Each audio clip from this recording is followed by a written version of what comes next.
What's going on, deal makers? Welcome back to the channel. If this is your first time here, hey, my name is Sir Derek. I'm a deal maker and financier. Honestly, just a fancy way of saying that I raise and provide capital to companies and I negotiate mergers and acquisitions. So, on this video, I'm going to be reacting to Bloomberg Investigates, where they're going to be talking about zombie debt. Now, the interesting thing about this is that so much of the stock market is actually dead companies. So I'm interested in seeing what this is. So listen, hey, if you like the video, please like and subscribe. This is a new channel. I appreciate all the support I can get. And with that being said, let's jump into it. Majority of people in the United States build their wealth and their financial future with the equity of their home. A consumer horror story that's becoming all too real for thousands of homeowners. And these zombie mortgages are robbing people of the equity. Mortgages that they thought were paid off a long time ago are actually coming back to haunt them, putting some at risk of ending up on the street. We know it's tens, if not hundreds of thousands of these loans are still out there on the books. This is a hugely profitable business. We came to this story in part because we got records on one particular private equity firm. We called them the foreclosure files.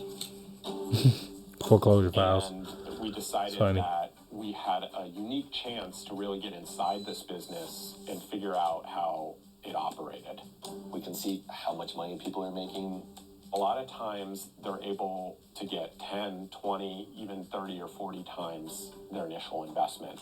The personal wealth of the individuals in some of these firms has ballooned. We thought it was an American dream, but it's become quite the American nightmare. I'm very much interested in knowing what this is, because actually I thought this was more like zombie companies, because there are a lot of companies out there that are just like dead.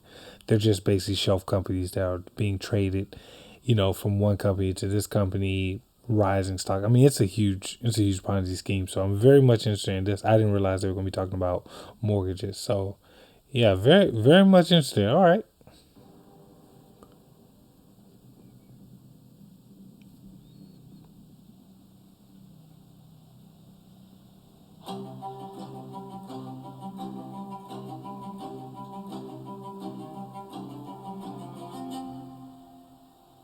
I missed you guys. We got some sun. We got some sun playing out in the lake this weekend. Vienne Belay is an interesting person who we met through the course of our reporting. And I think her case actually really illustrates that asymmetry of knowledge. So in 2018, ARC bought her loan. And soon thereafter, she got a demand for repayment. The following year, a foreclosure action was filed against her in the local county court in Toledo. By the time this process has started to play out, it's early 2020. The whole world has been plunged into the COVID-19 pandemic, and she's presented with a choice. Do I accept this loan modification that's going to lock me in to all of this back interest and fees, or do I lose the roof over my head? It was surprising to me because we were current on the first loan, but I don't know if it was a scare tactic to try and get locked into some modification. The amount had already doubled, so it was suspicious to me. I just kind of got really nervous about not paying and not having a home.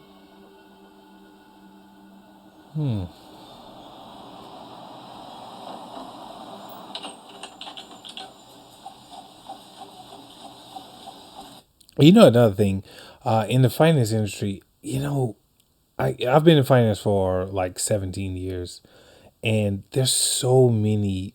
I mean, there's thousands of products out there. So, I mean, you would be so shocked at the amount of different products out there that does the same things, but they're just like different, realistically on paper, not really so much in form, but just more in like I'm sorry, not so much as in function, but more or less in like form, just just slightly different, just slight differences. So, this is interesting.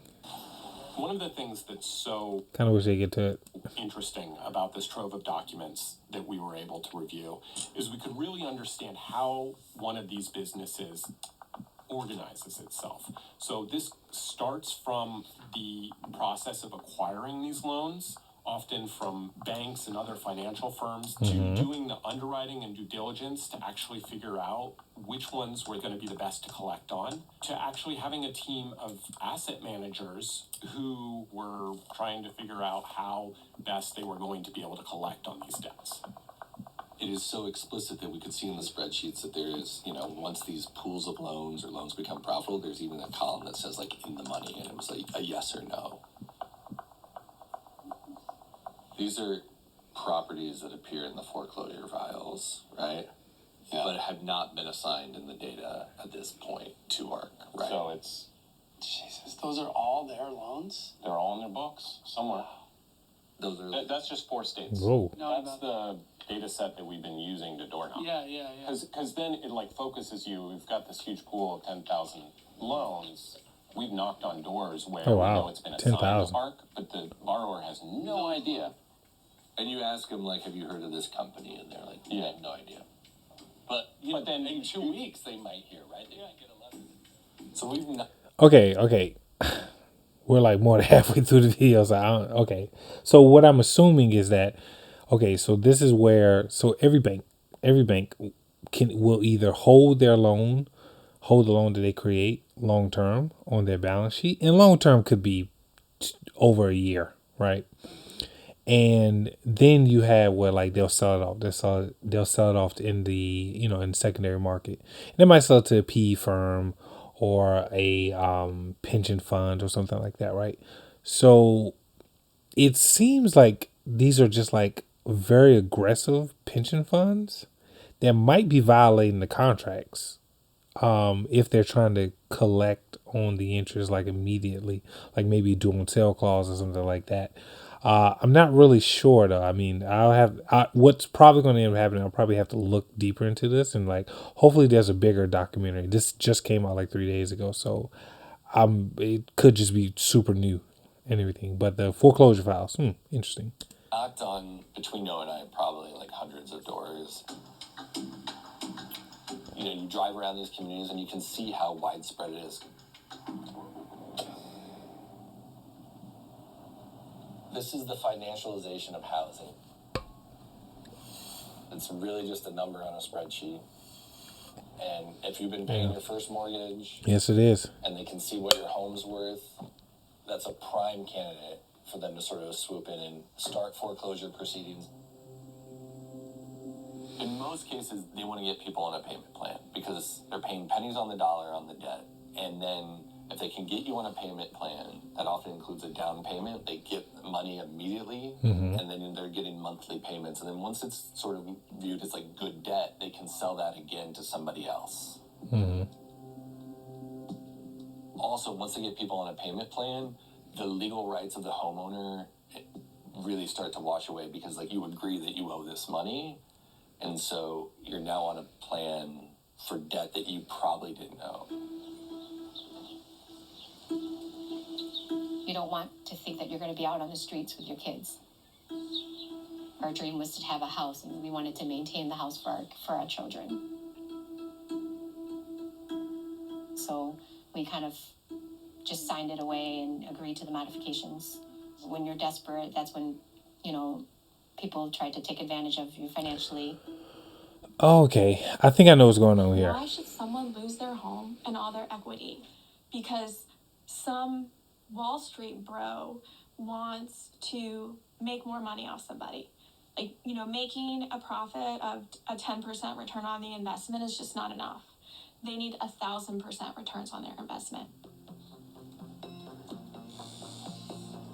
When you look at individual borrowers, it's a stark contrast to see how much of this is a transfer of wealth from middle and lower income Americans to a group of debt buyers or investors. You're seeing people lose their homes or being put on payment plans that are putting them into bankruptcy. Meanwhile, we see the debt buyers' wealth increase dramatically during this time period.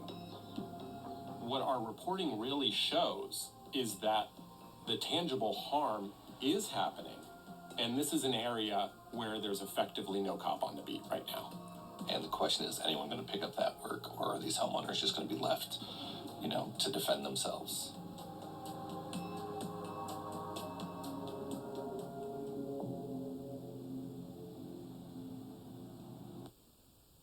Huh. Okay. Okay. So actually, okay. So now that I've kind of watched the whole thing, what it seems like is that companies, private equity firm is buying bank, like non-performing or really low performing mortgages, and then they are looking to have them, they're looking to modify it through either changing the term or just kind of refinancing it, or like you kind of modify it to where you don't need to refinance, you just modify it to where the term's a little bit longer or the amortization's a little bit longer with like a balloon or something like that.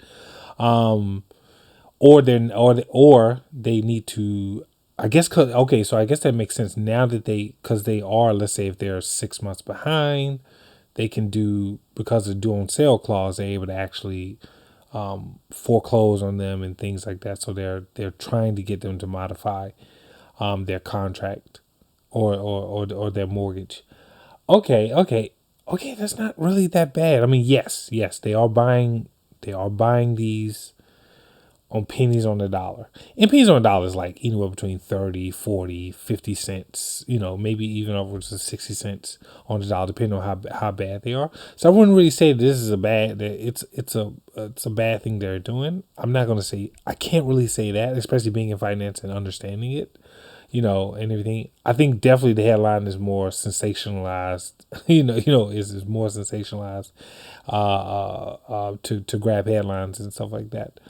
Interesting though. But so yeah, so I mean, hey, I mean, good video. I mean, again, I'll have to definitely look into the foreclosure files and see what that is. It seems like that's something new, so I'll just definitely have to see about it before. I don't want to stick my my foot in my mouth, and it could be trying to scam people for real. But other than that, it seems like they're just buying non-performing debt or non-performing loans, trying to get them to become performing loans by either having them do a modification, make the payments once they get to a point where they're considered performing. And that could be that could be anywhere between 3 and honestly 6 months.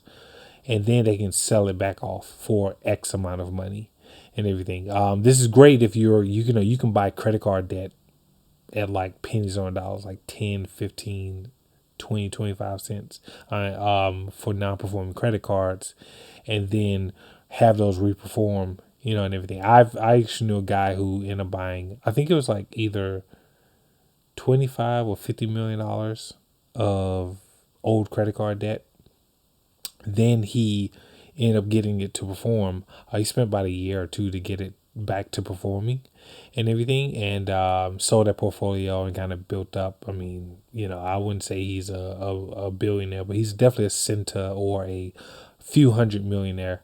Everything. He started this like 20 years ago and everything. Well, anyway, with that being said, listen, thanks so much for checking out my channel. Please remember to like, subscribe, come back for another one. I got a couple other reaction videos coming out too. So without it being said, peace.